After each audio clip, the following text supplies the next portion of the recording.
Anda masih akan berani bicara selugas ketika Anda Menko Polhukam, ketika sekarang Anda calon wakil presiden, Pak? Mungkin lebih lugas lagi. Lebih lugas? Kan sudah calon wakil presiden. Kalau begitu saya tanya, Pak, putusan MK kemarin memberikan pengecualian.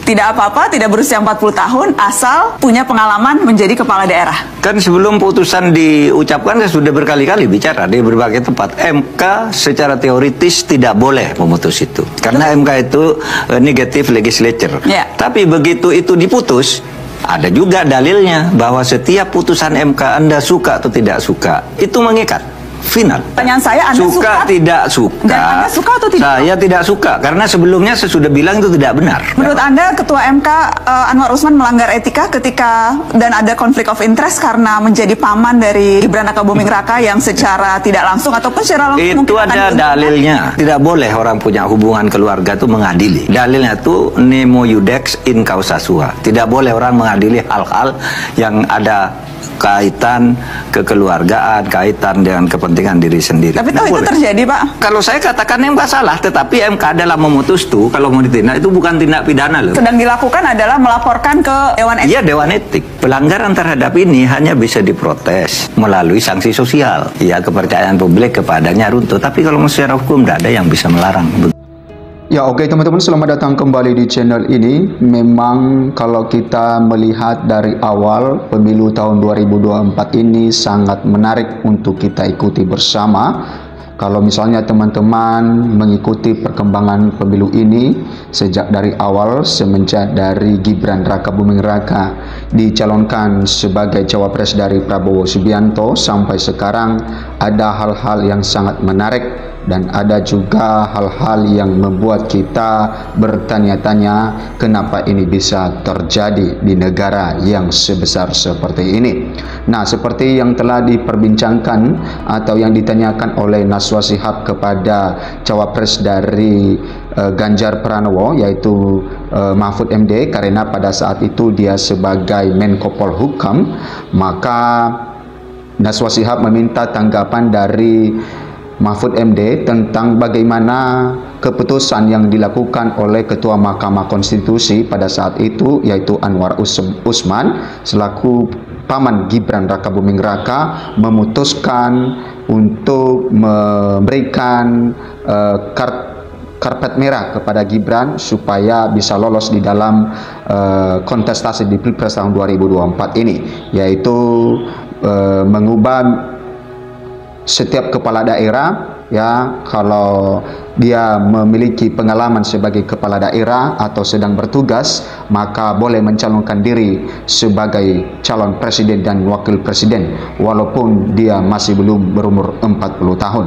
Dan sehingga atas keputusan yang dibuat oleh Ketua Mahkamah Konstitusi pada saat itu meloloskan Gibran Rakabuming Raka sebagai cawapres dari Prabowo Subianto. Dan itulah yang ditanyakan oleh Najwa Shihab kepada Mahfud MD, apakah Mahfud MD suka dengan hal itu, apakah itu melanggar atau tidak, atau itu bisa ditindak secara hukum atas kesalahan tersebut atau tidak. Dan Mahfud MD terang-terangan mengatakan bahwa dia tidak suka dengan hal itu karena dia juga pernah menjadi Ketua Mahkamah Konstitusi. Tentu Mahfud MD punya pengalaman-pengalaman dan tahu betul ya prosedur peraturan yang ada di Mahkamah Konstitusi. Nah, untuk itu dia juga memberikan penjelasan kepada Najwa Shihab bahwa setiap keputusan itu tidak boleh diganggu gugat, ya, tidak bisa diganggu gugat apa yang telah diputuskan oleh Mahkamah Konstitusi, ya, walaupun nanti terdapat pelanggaran etik yang dilakukan, maka itu akan diadili oleh MK dan terbukti nanti pada saat itu, ya, Ketua Mahkamah Konstitusi Anwar Usman dipecat sebagai Ketua Mahkamah Konstitusi karena melanggar etik berat di dalam memutuskan minimal umur dari cawapres Indonesia pada saat itu. Nah, sehingga Mahfud MD memberikan komentar bahwa sebenarnya tidak boleh mengambil keputusan hal itu, tetapi oleh karena sudah diambil satu keputusan, dan setiap keputusan itu tidak boleh diambil keputusan kalau dia mempunyai hubungan keluarga. Nah, itu yang ditekankan oleh Mahfud MD, dan kita tahu bahwa Anwar Usman dengan Gibran Rakabuming Raka memiliki hubungan keluarga. dan itulah yang menyebabkan pelanggaran etik yang dilakukan oleh Ketua Mahkamah Konstitusi pada saat itu, yaitu Anwar Usman.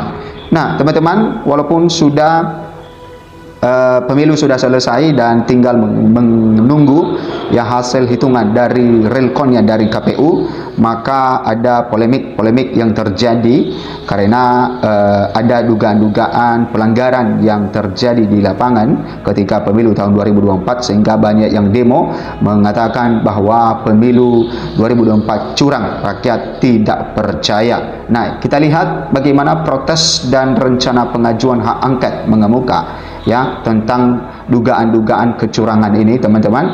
Ya, sebanyak ada kelompok-kelompok masyarakat yang menyuarakan hal ini, yang mendemo hal ini ya. Mereka demo di depan KPU dan juga Bawaslu untuk menyuarakan supaya ini bisa diadili, karena mereka menganggap bahwa ada para oknum yang melakukan kecurangan-kecurangan tersebut di dalam pemilu tahun 2024 ini.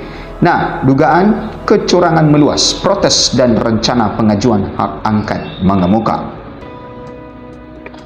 Ketidakpuasan sebagian warga dengan hasil hitung cepat pemilu dan semakin banyaknya laporan kecurangan dari relawan dan warga masyarakat mulai memanaskan situasi. Selain demonstrasi, usul untuk mengajukan hak angket ke DPR pun mengemuka. Siapa sini yang lagi nggak sedih? Banyak ya, sedihnya bentar saja ya, karena sebenarnya kan hasil yang keluar ini sudah bisa diprediksi. Nah, demonstrasi mempertanyakan hasil pemilu mulai bergulir di beberapa kota, termasuk ibu kota Jakarta. Secara bergiliran massa dari beragam kelompok datang ke depan Istana Presiden, juga ke Komisi Pemilihan Umum KPU dan Badan Pengawas Pemilu atau Bawaslu. Massa memprotes hasil pemilu yang berlangsung 14 Februari lalu, yang diduga surat kecurangan. Yang menarik, demonstran yang turun bukan saja warga atau mahasiswa yang marah, tetapi juga ibu rumah tangga, pensiunan polisi, dosen, dan guru besar. Nah, teman-teman, ternyata yang turun ke lapangan yang demo hal ini bukan hanya mahasiswa, tetapi yang turun adalah warga, mahasiswa, dan juga ibu rumah tangga, pensiunan polisi, dosen, guru besar, dan kalangan-kalangan masyarakat. Nah, salah seorang di antaranya adalah pakar hukum tata negara, Dr. Bivitri Susanti, yang oleh masyarakat luas kini dikenal sebagai penggagas dan narator film Dirty Food.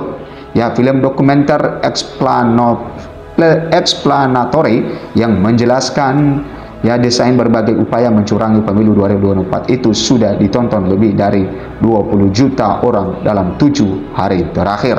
Nah, teman-teman, kita tahu bersama bahwa mungkin teman-teman sudah menonton juga bahwa ada sebuah film yang digagas pada saat masa-masa tenang ya sebelum pemilihan umum, digagas ya tentang bagaimana yang terjadi di negara kita ini, bagaimana menurunnya ya tingkat demokrasi yang ada di negara kita ini. Nah, itu disiarkan atau digagas di dalam film Dirty Food, dan inilah yang menjadi naratornya pada saat itu, yaitu Dr. Bivitri Susanti. Saya ingin ajak teman-teman yang lagi sedih untuk bangkit lagi dengan memikirkan bahwa demokrasi itu bukan kuantitas. Demokrasi itu bukan angka. Saya percaya metodologi quick count atau hitung cepat benar secara metodologis, tetapi angka tidak bisa bercerita bagaimana ia bisa sampai di situ. Ya, demokrasi adalah pada saat suara kita warga benar-benar diperhitungkan. Bukan hanya dihitung dengan kalkulator, tapi diperhitungkan, didengar. Demokrasi itu harus substantif, di mana pemilu bukan hanya terlaksana, tetapi betul-betul membuat suara warga berharga. Nah, teman-teman, inilah protes-protes yang dilakukan oleh sebagian masyarakat tentang mereka menyayangkan akan pemilu tahun 2024 ini. Ya, banyak laporan-laporan masyarakat dan juga laporan relawan di lapangan tentang hal ini. Nah, teman-teman, silakan berkomentar bagaimana pendapat Anda tentang pemilu tahun 2024 ini. Ya, mungkin sangat-sangat banyak dramanya dan tentu ini menjadi perhatian kita semua.